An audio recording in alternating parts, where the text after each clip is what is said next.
Right, welcome to exclusive field report. PSLV C59 ప్రయోగం success. ఉమ్మడి తూర్పు పశ్చిమ గోదావరి జిల్లాల్లో ముగిసిన టీచర్ ఎమ్మెల్సీ ఉప ఎన్నిక. కాసేపట్లో మహారాష్ట్రలో కొలువు తీరనున్న కొత్త ప్రభుత్వం. హరీష్ రావు, జగదీష్ రెడ్డి, కౌశిక్ రెడ్డి అరెస్ట్. ఈ అంశాలపై నెల్లూరు నుంచి నరేష్, రాజమండ్రి నుంచి శ్రీరామమూర్తి, ఢిల్లీ నుంచి కళ, హైదరాబాద్ నుంచి చందు ఫీల్డ్ రిపోర్ట్ తో సిద్ధంగా ఉన్నారు. Good evening all. And first of all Nellore వెళ్దాం. PSLV C59 ప్రయోగం సక్సెస్ అయింది. శ్రీహరికోటలోని సతీష్ ధావన్ స్పేస్ సెంటర్ నుంచి PSLV C59 విజయవంతంగా నింగిలోకి దూసుకువెళ్లింది. యూరోపియన్ స్పేస్ ఏజెన్సీకి చెందిన ప్రోభాత్ 3 ఉపగ్రహాలతో పాటు మరికొన్ని చిన్న ఉపగ్రహాల్ని PSLV C59 విజయవంతంగా కక్షలోకి ప్రవేశపెట్టింది. ప్రోభాత్ 3లో 550 కిలోల బరువైన 2 ఉపగ్రహాలున్నాయి. సూర్యుడి బాహ్య వాతావరణంపై ప్రోభా 3 పరిశోధనలు చేయనుంది. ప్రయోగం విజయవంతం కావడంపై శాస్త్రవేత్తల్ని ఇస్రో చైర్మన్ సోమనాథ్ అభినందించారు. ప్రస్తుతం ఈ అంశానికి సంబంధించి నెల్లూరు నుంచి మనకి పూర్తి అప్డేట్స్ ఇవ్వడానికి నరేష్ సిద్ధంగా ఉన్నారు. నరేష్. గాయత్రి, మొత్తానికి PSLV C59 ర్యాకెట్ ప్రయోగాత్మకంగా విజయవంతమైనటువంటి పరిస్థితి కనపడతా ఉంది. ఈ నేపథ్యంలో షార్ వద్ద సంబరాలైతే అంబరాలన్నటువంటి పరిస్థితి కనపడతా ఉంది. యూరోపియన్ స్పేస్ ఏజెన్సీకి చెందినటువంటి ప్రోభాత్ 3 ఉపగ్రహాన్ని నింగిలోకి ప్రవేశపెట్టారు. 4 దశల్లో నింగిలోకి ప్రవేశపెట్టినటువంటి పరిస్థితి కనపడతా ఉంది. ఈ నేపథ్యంలో భారత అంతరిక్ష ప్రయోగ సంస్థ ఇస్రో శాస్త్రవేత్తలు మరో ఘనతను తమ జేబులో వేసుకున్నారని చెప్పుకోవచ్చు. ఎందుకంటే నిన్న ఇది ప్రయోగించాల్సిన పరిస్థితి అయితే ఉన్నది.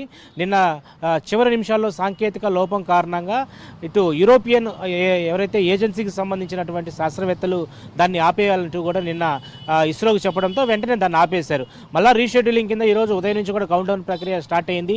ఈరోజు 4 గంటల 4 నిమిషాలకి ఎగ్జాక్ట్లీగా కూడా ఇస్రోకి సంబంధించినటువంటి మొదటి ప్రయోగ వేదిక నుంచి శ్రీహరికోట నుంచి దీన్ని నింగిలోకి ప్రవేశపెట్టారు. దాదాపు 4 దశల్లో PSLV C59 ర్యాకెట్ ద్వారా ప్రోభాత్ 3 ఉపగ్రహాన్ని 4 దశల్లో నింగిలోకి ప్రవేశపెట్టారు.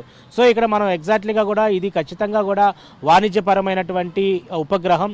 దాదాపు మన ర్యాకెట్ల ద్వారా వాణిజ్యపరమైనటువంటి ఉపగ్రహాలని ఇటీవల కాలంలో భారతదేశం ఎన్నో ఉపగ్రహాలను నింగిలోకి తీసుకెళ్లింది. అనేక ప్రపంచ దేశాల్లో పోటీ పడుతున్నటువంటి భారతదేశం వాణిజ్యపరమైనటువంటి ఉపగ్రహాలను పైకి తీసుకెళ్లడంలో సక్సెస్ రేట్ అందుకుంటుందని చెప్పుకోవచ్చు. PSLV C59 ప్రోభాత్ 3 ర్యాకెట్ ఏదైతే ప్రోభాత్ 3 ఉపగ్రహాన్ని ఈరోజు విజయవంతంగా ముందుకు తీసుకెళ్లడంతో ఒకవైపు ISRO chairman doctor yes Somnath పూర్తి స్థాయిలో సంతోషం వ్యక్తపరిచారు.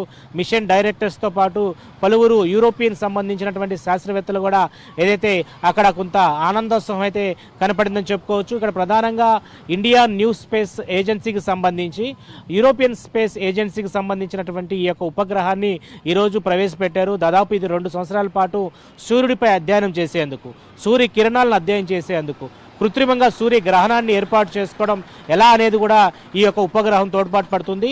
ఈ ప్రోభాత్ 3 ఉపగ్రహంలో మరో 2 ఉపగ్రహాలు ఉన్నాయి.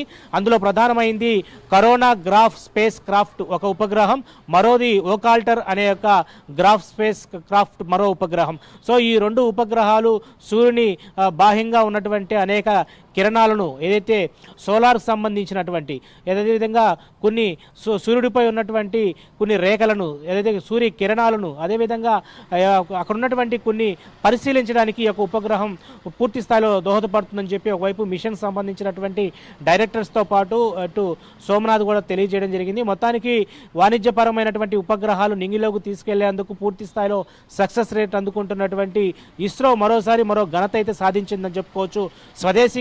స్వదేశీపరమైనటువంటి అనేక ర్యాకెట్ ప్రయోగాలు మనం సక్సెస్ అవుతున్నప్పటికీ కూడా విదేశాలకు సంబంధించినటువంటి అనేక ఉపగ్రహాలను మనం ఈరోజు శ్రీహరికోట నుంచి మన ఇండియా నుంచి సో మన భారతదేశానికి లాభదాయకమైనటువంటి ఒక దిక్సూచిగా ఈరోజు ఇస్రో శాస్త్రవేత్తలు ఒక ఘనతనైతే సాధిస్తున్నారని చెప్పుకోవచ్చు.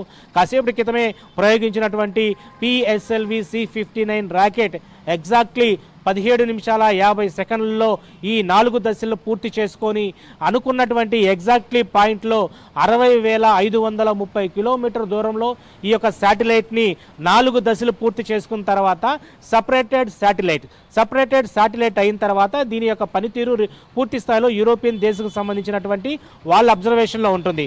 సో అది ఆ 2 ఇయర్స్లో సూర్యునిపై ఏ అధ్యయనం చేయాలా, సూర్య కిరణాలకు సంబంధించి ఎలా అధ్యయనం చేయాలా, సోలార్ అదేవిధంగా అనేక రకాలైనటువంటి సూర్యగ్రహణాన్ని కృత్రిమంగా కూడా సృష్టించుకోవడానికి గతంలో ఏదైతే సూర్యగ్రహణం వచ్చిన రోజు పూర్తి స్థాయిలో కూడా అనేక అవాంతరాలు ఏర్పడాయి. సో అలాగా మనం సూర్యగ్రహణాన్ని కృత్రిమంగా కూడా ఏ విధంగా ఏర్పాటు చేసుకోవడానికి మంచిదనే ఒక ఏదైతే ఈ యొక్క ఏర్పాటు చేసుకునేందుకు కూడా ఈ యొక్క ఉపగ్రహం ఉపయోగపడుతుంది. మొత్తానికి పిఎస్ఎల్వి C59 సక్సెస్ అయింది.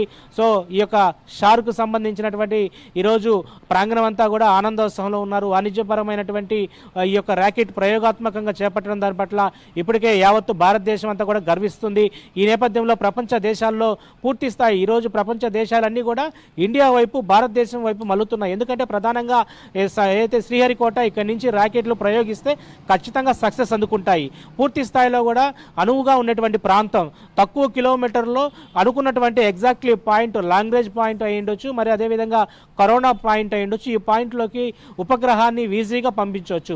సో అందుకని ఇప్పుడు ప్రపంచ దేశాలన్నీ కూడా మన వైపు మళ్ళడంతో ఈరోజు ప్రపంచ దేశాల్లో ఇండియా అనేది ఒక ప్రఖ్యాతగాంచినటువంటి ఏదైతే ఇస్రో అని చెప్పుకోవచ్చు. సో ఇస్రోకి అంతటి ఘనత ఉంది. ఇస్రో శాస్త్రవేత్తలు చేపడుతున్నటువంటి అనేక ర్యాకెట్ ప్రయోగాలు విజయవంత దశగా ముందుకెళ్తున్నాయి. మొత్తానికి పిఎస్ఎల్వి C59 ర్యాకెట్ విజయవంతంగా మూసింది. మరో పిఎస్ఎల్వి C60 ర్యాకెట్ ఈ నెలలోనే ఉండబోతుందని చెప్పి డాక్టర్ ఎస్ సోమనాథ్ చైర్మన్ కూడా చెప్పడం జరిగింది. మొత్తానికి ఇస్రో సాధించినటువంటి ఈ యొక్క ఘనత యావత్తు భారతదేశం అంతా కూడా గర్వించదగ్గటువంటి విషయంగా చెప్పుకోవచ్చు. Gayatri. Right, thank you Naresh.